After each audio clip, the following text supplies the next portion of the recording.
I was only a couple months along and I started having bleeding. So by the time I went to the hospital, they diagnosed me with a threatened miscarriage. It was hard because they always said we just have to take one day at a time. And they wouldn't, you don't really know if you're gonna make it full term.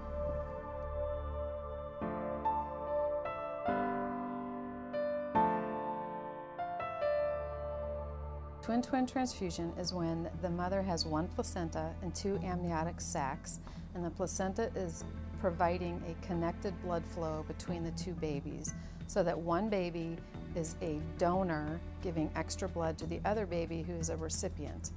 We knew that there was a risk that she would develop twin transfusion syndrome because she had one placenta and two amniotic sacs.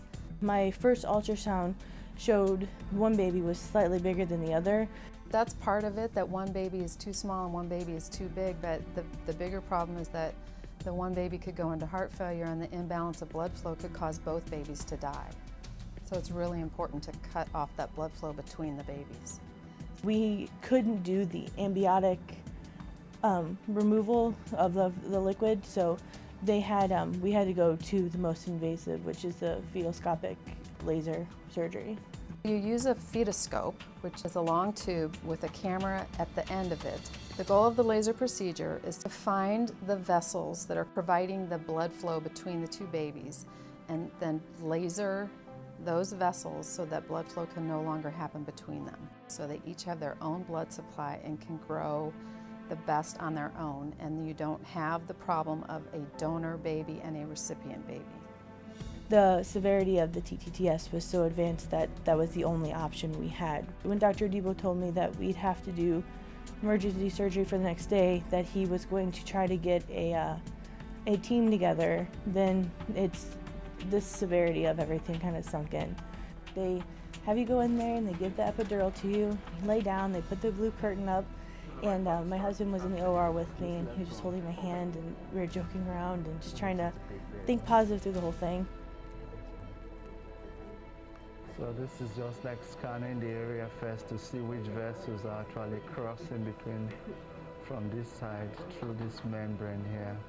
Okay, put it on arm. And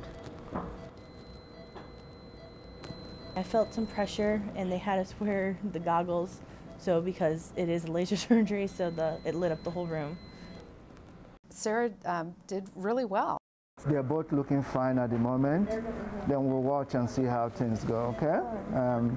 You may be able to go home later today. And then come back to ultrasound tomorrow morning so that we can just check that they're both fine, okay? All right?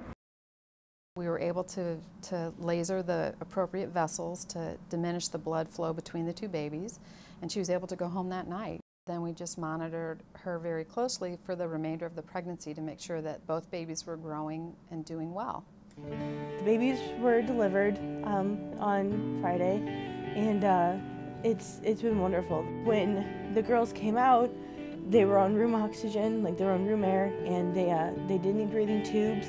They were pink and screaming, and everything was awesome. Lily she's tiny and feisty, moving constantly and kicking, and she'll grab your finger, and she's feisty.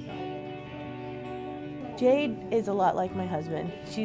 She squirms a lot too, but she's quiet and she's calm, and she's so quiet, and she only peeks one eye open a lot of time, and then she'll just see who it is, and then she'll go back to sleep. The girls are beautiful. Jade and Lily are breathing on their own and pink and healthy, and learning how to eat slowly but surely. Jade and Lily are our best case scenario.